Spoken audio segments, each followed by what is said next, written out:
got skeletons that are made out of essentially the same material. You know, they need to take their calcium for breakfast every morning to keep their bones strong. They've got a hip bone that's connected to the knee bone, or knee bone's connected to the foot bone. All that's the same when you start digging deeper. Look at their guts. Okay, frog guts and chimp guts look about the same. They both got stomachs. They both have livers. You know, there's some differences in size and shape. Sometimes one animal will have one more organ than another. You know, I don't have a gizzard, but I think earthworms do. Okay, but more or less, they all have a digestive system with the same identifiable parts. And when you dig even deeper and look at the genetic material that describes how they're put together or how they should grow, they both have DNA that encodes how they're supposed to be built.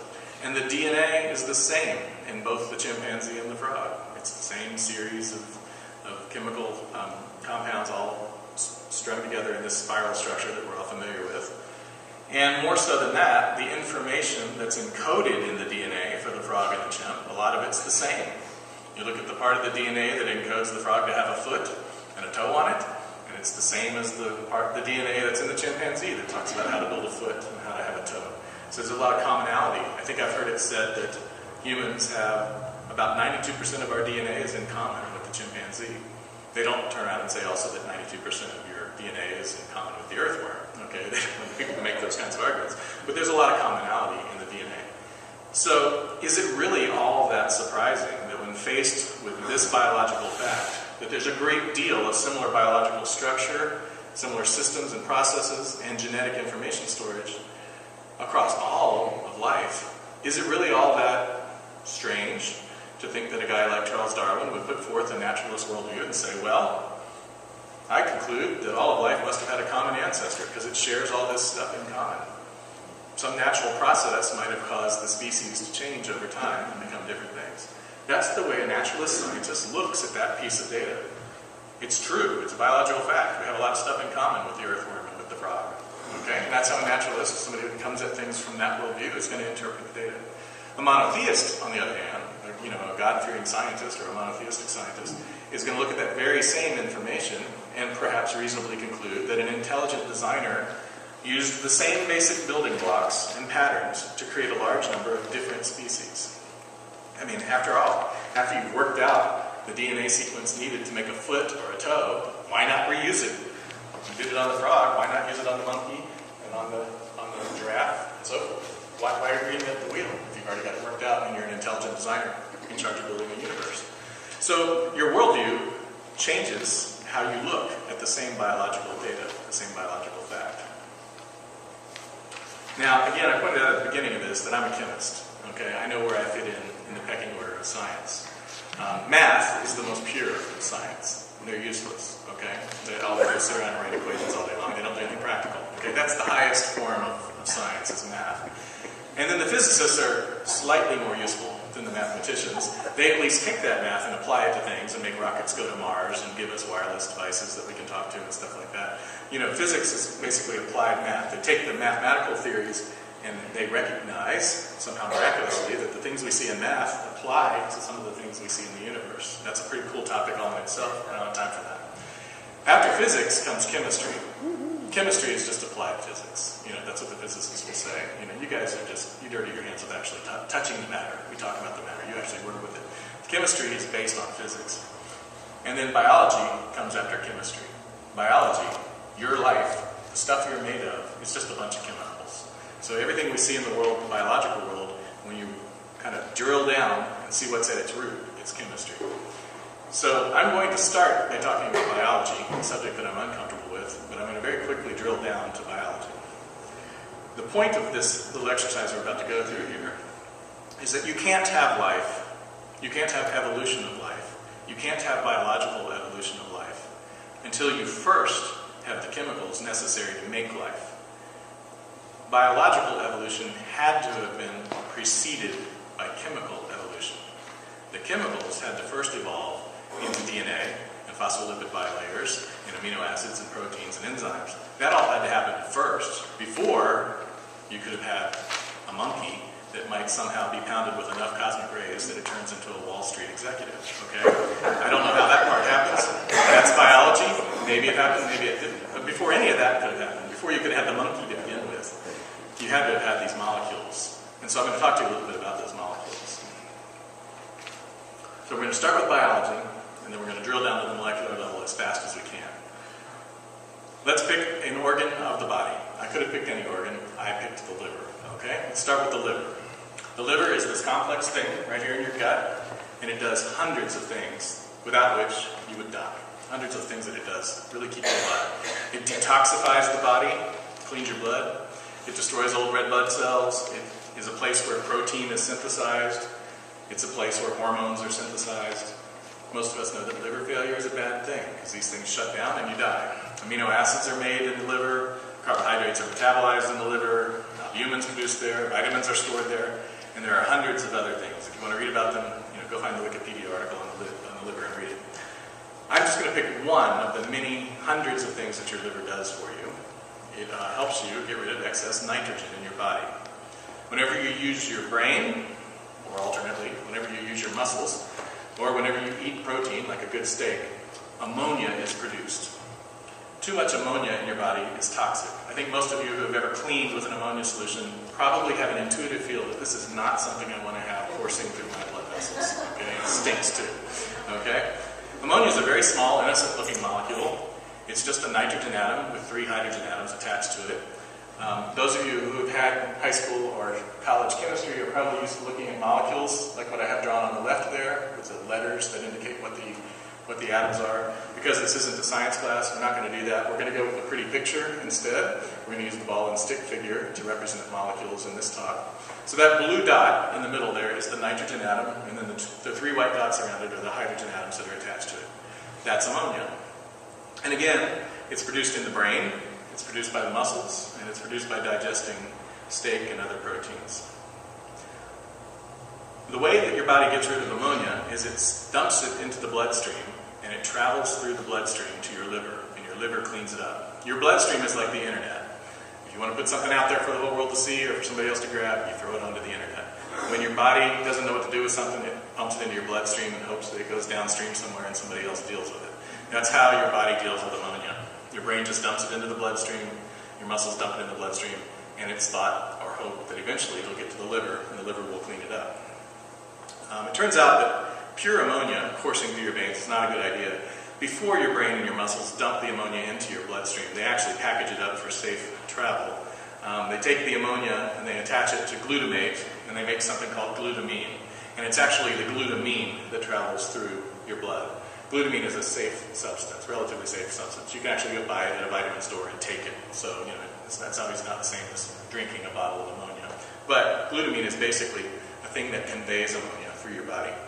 Now, those of you who are chemists might be able to follow along a little bit easier, but if you're not a chemist, what I've done for you here is I've put a football next to the nitrogen atom that we want to keep our eye on in the next sequence of slides. The next sequence of slides is going to last about 15 slides, and we're going to follow the travails of that nitrogen atom as your body tries to get rid of it. So keep your eye on the ball. Now what happens is the glutamine eventually makes its way to your liver. Your liver converts it to something called urea. The compound that you see in the middle of the screen there is urea. One of the nitrogen atoms, there's 2 nitrogen atoms in urea, both of the blue dots, but one of those blue dots is the ammonia that your body originally packaged up as glutamine and then attached it to a urea molecule. The urea gets dumped back into the bloodstream, and then it gets taken over to the kidney, and the kidney takes it and puts it into the waste stream, and the football gets flushed. Okay? 90% of the ammonia produced by your body is disposed of in this way. It goes down the drain. The other 10% is actually useful, and it gets used to make other useful molecules. But most of the ammonia produced just goes down the toilet. Okay? So let's pause and have a worldview moment. Okay? We have a biological fact here. In order for your body to eliminate ammonia, your digestive system, your circulatory system, and your urinary system all must work together in order to get rid of that 90% of the ammonia you don't need. If you are a naturalistic scientist, you look at that biological fact and you say these 3 complex systems must have evolved in parallel over millions or billions of years in such a way that they now all work together hand in glove. And some people are able to make that leap and think that.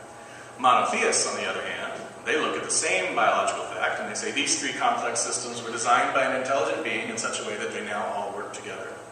Depending on your worldview, you're going to look at that same biological fact and draw one of those 2 conclusions. So we've got to figure out how the liver works. Okay, so we're going to start looking at liver under a microscope. You have to take liver and slice it up a lot thinner than what you see on this plate here. You have to take liver and slice it up very thin, stick it on a microscope slide, and start looking at it to try to figure out how it works. When you slice liver very thin and put it on a microscope slide, before long you begin to notice these strange regions. I'm going to highlight one of them right here. There's these little regions that seem to have a boundary around them, and then right through the middle of them there's a blood vessel. The white dot you see in the middle of that orange region, that's a blood vessel. And no matter how you slice the liver and look at it, you see this. You're slicing through the middle of some kind of a structure that's got a tube through the middle of it and a boundary around the outside. That boundary around the outside also has some smaller blood vessels in it. That little structure is called a lobule. And there's about 1 million of these in your liver. If you look closely at a lobule, you'll see that it has some interesting structure. They tend to be idealized when you draw them in a textbook. They don't really look like this in real life. But in a textbook, they tend to have a hexagonal shape, these lobules. And scientists have studied the liver enough to know that the way it works is out on the perimeter of that hexagon, there's a blood vessel. That's the blue blood vessel that you have an arrow pointing at right there. That's where the incoming, unfiltered, dirty blood comes into the liver. Also, some oxygenated blood comes into the liver, and it's been freshly oxygenated by the lungs. So you breathe in, you've got your blood, it's oxygenated, it's red. It comes in and provides energy for the liver to do what it does. So you've got flow into the liver lobule around the perimeter of the lobule. Then what happens is things flow towards that center port, towards that center blood vessel, and filtered blood flows out of the liver. So you can see it comes, each lobule brings in the dirty stuff from the outside, it flows towards the center, and then when it exits, it's clean blood. And the waste goes through a bile duct down to your gallbladder, and then that also goes down the toilet eventually. Okay? Well, how does the liver do that? If you look a little more closely, you'll see that there are blood vessels on the outside of the lobule that lead to the main vessel on the inside of the lobule. Filtering occurs as the blood travels from that perimeter to the center by interacting with all of those little cells that you see that are along the blood vessel. On this diagram, you can see the little red blood cells flowing through the blood vessel. And they start in that big blue blood vessel there, and they're heading inward towards the center. And then all along the perimeter of those blood vessels are these, I guess those are kind of orangish, tannish colored cells. Those are called hepatocyte cells. We'll drill down a little bit closer so you can see them better. The hepatocyte cells are where the glutamine gets converted to urea. The hepatocyte cells are also doing, hundreds of other things at the same time. We're just focused on what the glutamine's doing. The glutamine exits the blood vessel, goes into the hepatocyte cell, gets converted to urea. The urea comes back out into the blood vessel and exits the liver through that center port in the lobule. That's how the cleaning occurs. The hepatocyte cells are responsible for that. So you look at the structure of the liver, and you can see there's all different kinds of cells working together in order to cause this filtering to occur. That is a biological fact. The liver consists of countless cells organized into millions of lobules, which act in a manner which filters blood passing through the liver. If you're a naturalist, you look at that scientific fact and you say, the various kinds of cells in the liver must have evolved in a parallel over millions of years, or billions of years, in such a way that they now tend to organize for some reason and work together in this incredible high-tech filter structure that filters the blood. If you're a monotheist looking at that biological fact, you say, well, the various kinds of cells in the liver were designed by an intelligent being and organized into a structure that acts like a filter that cleans the blood. We all know that the organs in our body are built from cells. We all know now that one of those kinds of cells, the hepatocyte cell, is responsible for taking glutamine and converting it to urea. We should take a look inside the cell. When we look inside of a cell, we find what appears to be a city, a complex city, or a complex factory, I should say. Maybe factory is a better word. There's a factory inside the cell consisting of all these different organelles and pieces and parts that are doing all these different things. It's incredibly complicated inside any one individual cell. And if you've had a little bit of high school biology, you can probably identify some of those things, and if you can't, they're labeled for you.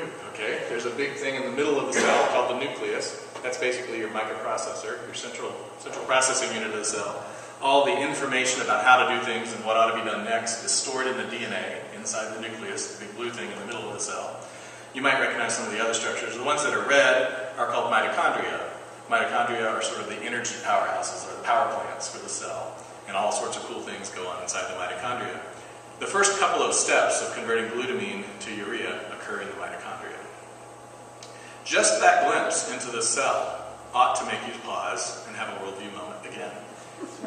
The cell is amazing. I don't have time to talk about the cell, and I'm not a biologist. But it is a biological fact that a living cell consists of many organelles which work together to perform critical biochemical tasks directed by information stored in the DNA in the nucleus. A naturalist looks at that and says, these various organelle structures must have evolved over millions and billions of years and come together and been directed by the information that somehow got into the DNA. And over time, they've favorably mutated by chance and selection, these organelle structures and the information in the DNA. And now we've got this incredible thing called the cell. A monotheist looks at it and says, the organelle structure and information stored in the DNA were the result of a design by an intelligent being. We're about to cross the line now, finally, between biology and chemistry. I'm going to be a little more comfortable. I'm going into my comfort zone now. Okay? I told you that the glutamine gets converted to urea, and the first couple steps occur in the mitochondria. Let's look at what happens. This is the first chemical reaction that occurs to glutamine when it's inside the mitochondria. We've got to get glutamine, bicarbonate, which is just baking soda, basically. We've got to get some bicarbonate, some glutamine, and 2 adenosine triphosphate molecules, ATP.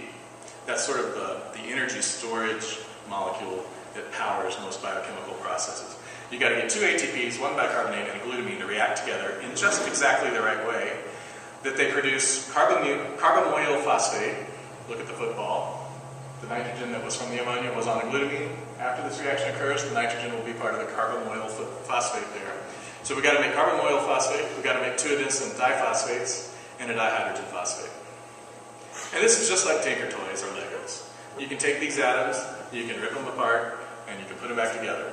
If you were to really sit there and count, you'd see that the same number of atoms that are in the top slide are in the bottom part of the slide. All we've done is rearrange them a bit.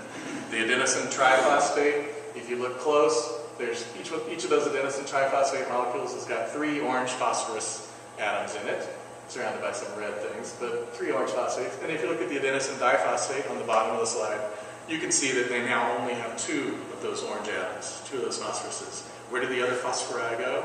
Well, one of them's over there in the dihydrogen phosphate, and the other one got attached to the nitrogen and glutamine and made carbamoyl phosphate. This is just like Lincoln Logs, Tinker Toys, or Legos. You pull things apart, you build them back together.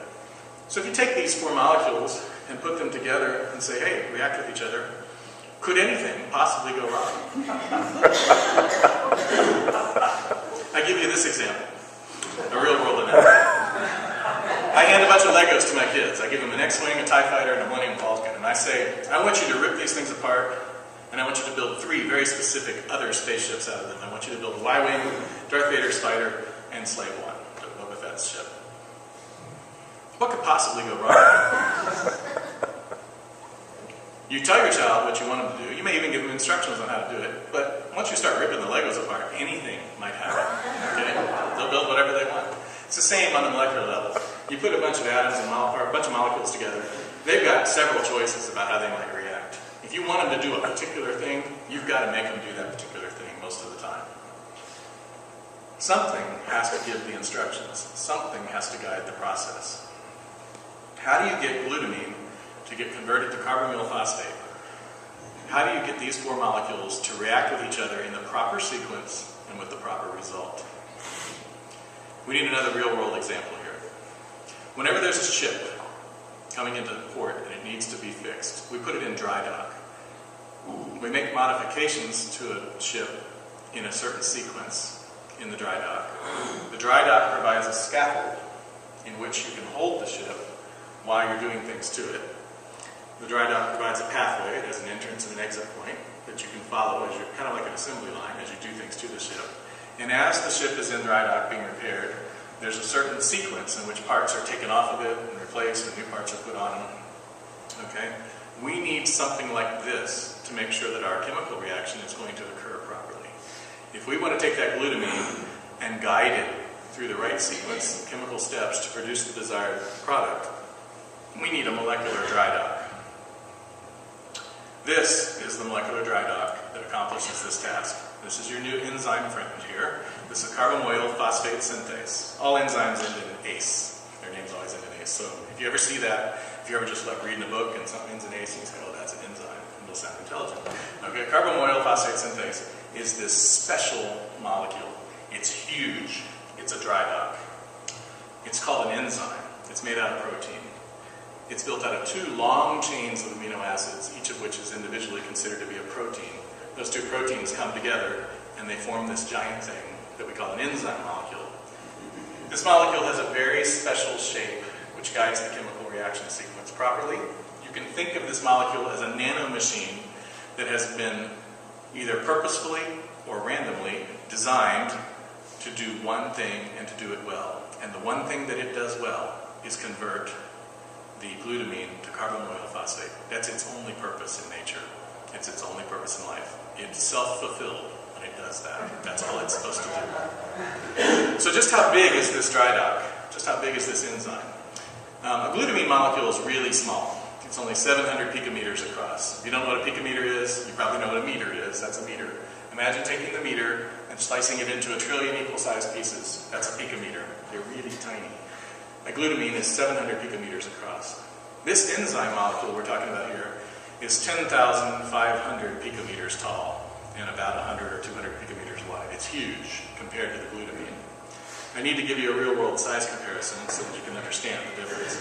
If the glutamine molecule is an imperial shuttle, then the enzyme molecule we're talking about is a Star Destroyer. That's about the relative size of these two things here. So I'll draw the glutamine a little bit more to scale on this diagram. The glutamine is dinky compared to that enzyme. Glutamine only has 20 atoms in it. The enzyme that we're talking about has 20,000 or more individual atoms in it. Okay? Huge. And its only purpose in life is to convert glutamine to carbamoyl phosphate. At this point, I want you to look at the clock. I'm looking at that clock back there. It looks like it's 11:40. I'm going to do my best to explain how this happens in this enzyme in as quick amount of time as I can. So just make a quick note of the time. When you look closely at this enzyme scaffold that we're talking about here, you'll notice there are three special spots on the enzyme. There's three special spots. Because of its shape and structure, glutamine really wants to stick to it or bind to it up near the top. And then in the middle, there's a place where bicarbonate and ATP want to bind. And when I say they want to bind, they really want to bind.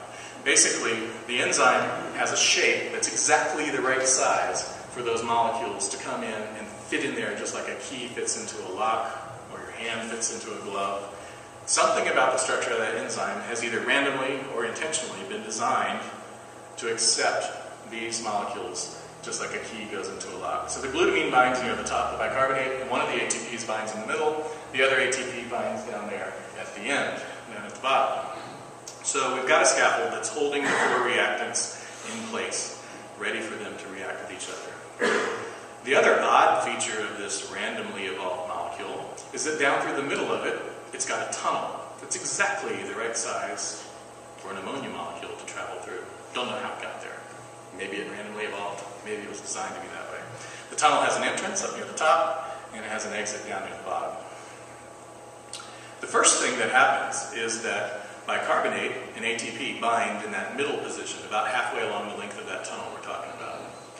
The enzyme brings them together, says, come on in, I'm about the right shape and size for you to fit in here. And those two molecules, the bicarbonate and ATP, come together, and the enzyme holds them close enough together, it actually squeezes them together a little bit and makes them react with each other. And when they react, they form an intermediate compound called carboxyphosphate. And it sits there, and it lurks in the tunnel, waiting. Don't forget that it's there. The next thing that happens is an unsuspecting glutamine molecule floats by and says, oh, look, there's a landing spot. There's a binding area. I really want to go there. It's about the right shape and size for me. And it goes, and it enters the enzyme near the start of this tunnel I'm telling you about. As soon as the enzyme grabs a hold of that glutamine, it rips the ammonia off the end of the molecule. Remember the ammonia that had been prepackaged a long time ago, back in the brain, before it had been converted to glutamine? It rips that ammonia back off, and glutamate floats away. And the ammonia escapes down through the tunnel. At this point, somebody with an iPhone records the crime and starts to make a recording of the ammonia moving through the tunnel. We'll watch that iPhone recording in a few minutes. The ammonia goes down through the tunnel. You can see the little football traveling through the tunnel there. And still lurking in the middle of that tunnel is that carboxyphosphate. Eventually, the ammonia passes the point where the carboxyphosphate is lurking, and the carboxyphosphate leaps and jumps and pounces on top of that ammonia, and a reaction occurs. Those molecules react, and you end up with a carbamate ion. And then the rest of the fragment floats away. I'm not showing that part. But there's your little football. You're still following along. That what used to be an ammonia in your brain is now part of a carbamate trapped in this tunnel inside this enzyme. The carbamate then continues its journey down through the tunnel, and waiting for it at the tunnel exit is an ATP molecule, a second ATP molecule. And somebody makes a video of this process as well. Near the exit, the carbamate ion leaves the tunnel, and the second ATP molecule pounces on it, and they react. And the end result of this reaction is something called carbamyl phosphate. And that reaction occurs the same way every time, very efficiently, because of the structure of this randomly formed enzyme that's in your body. How long did that take me to explain? 5 minutes? 3 minutes. 3 minutes and 48 seconds. All right, 3 minutes and 48 seconds. So it took me that long to explain how this enzyme works, and I left out all the complicated parts. Okay? That was just a simplified version. Now, let's have a look at what that tunnel looks like. I'm going to stop here and switch out of my PowerPoint presentation over to some videos. These videos were made by researchers at Texas A&M who have spent most of their lives studying this particular enzyme and figuring out how it works. And what they're able to do is they're able to use computers to simulate the movement of these molecules through the tunnel. Let's see. So the first step was that the ammonia moved through the top part of the tunnel. This is kind of what it looks like. First of all, the enzyme is not a rigid structure. The enzyme is constantly vibrating. All molecules constantly vibrate. So the enzyme looks like a big bunch of spaghetti there that's vibrating. You can see the ammonia. It starts out over here on the left side. I've got this on a loop like weather radar, so it can keep playing. It starts up over here on the left side, and then it randomly moves through the structure of the enzyme until it gets up to that center point where that thing is lurking, waiting to jump on it. You can barely see the thing that's lurking there at the end of the tunnel, but it's there. The opening, the passageway between the spaghetti noodles as you're moving through the enzyme is exactly the right size for ammonia to fit through. And it also serves, the spaghetti serves as a protection, because outside the enzyme, there's all these other molecules and other things that would also like to pounce on that ammonia.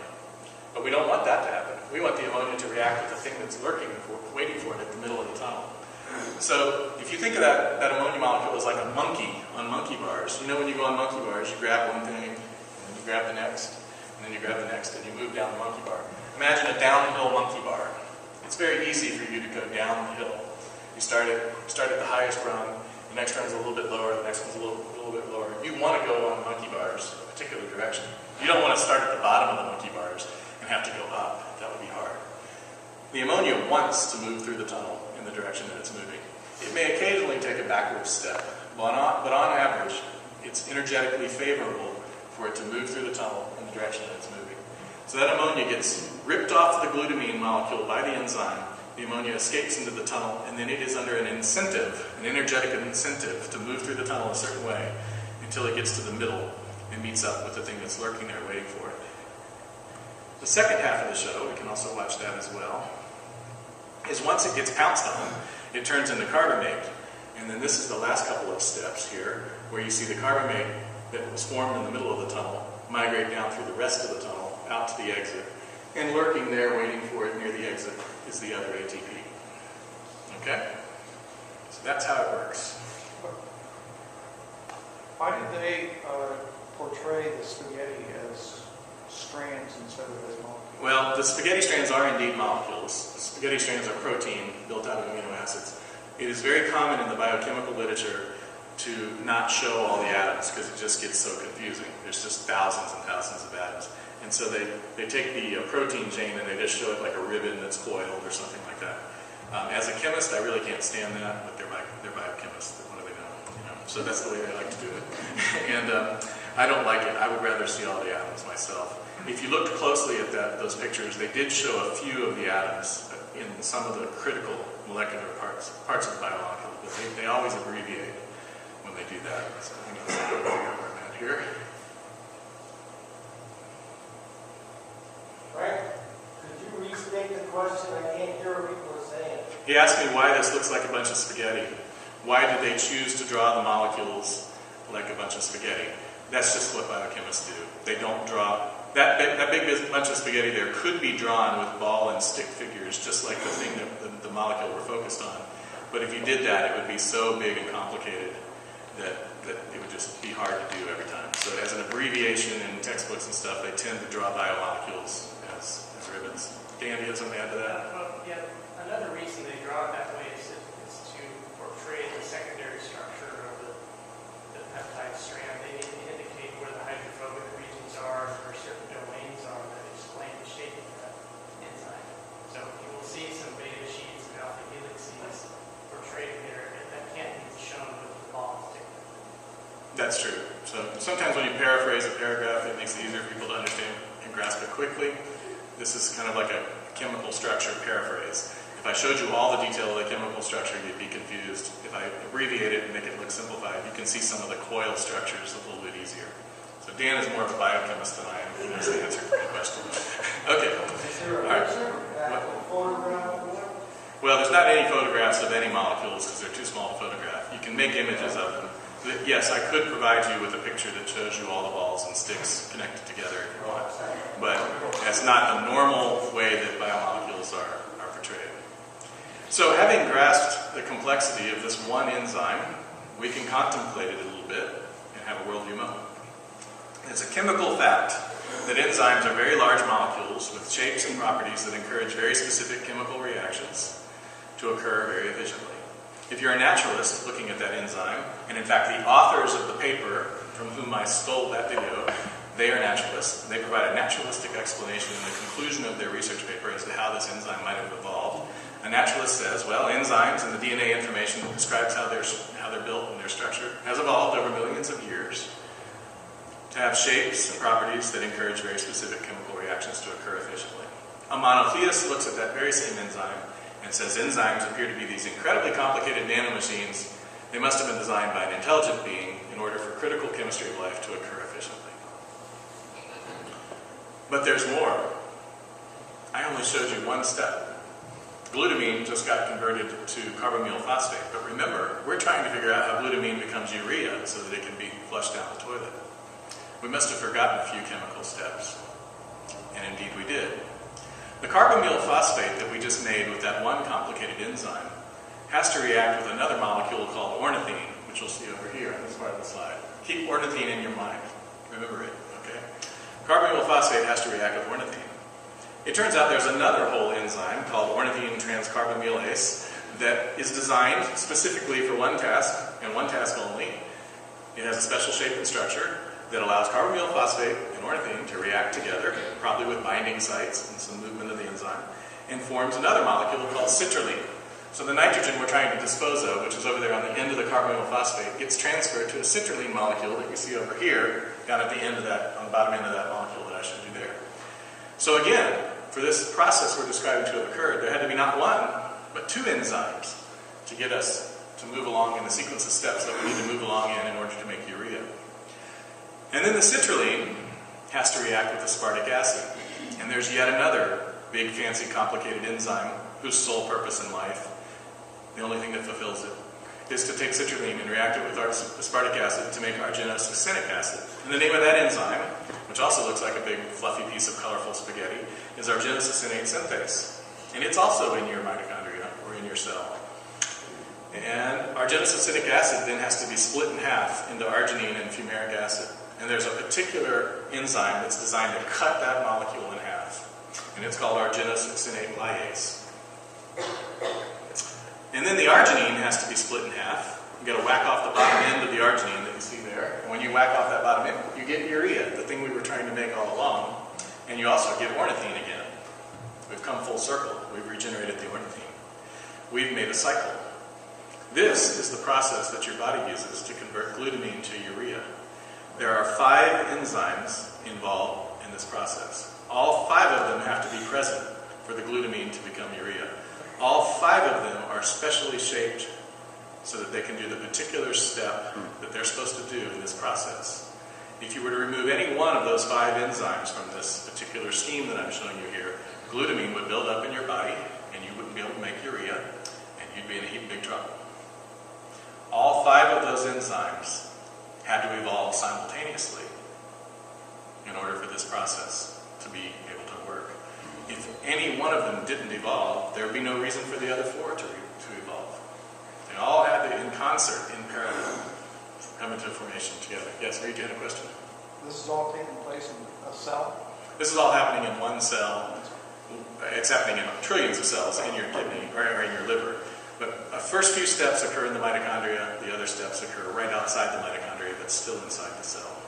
Okay? This cycle is going on continually in your body.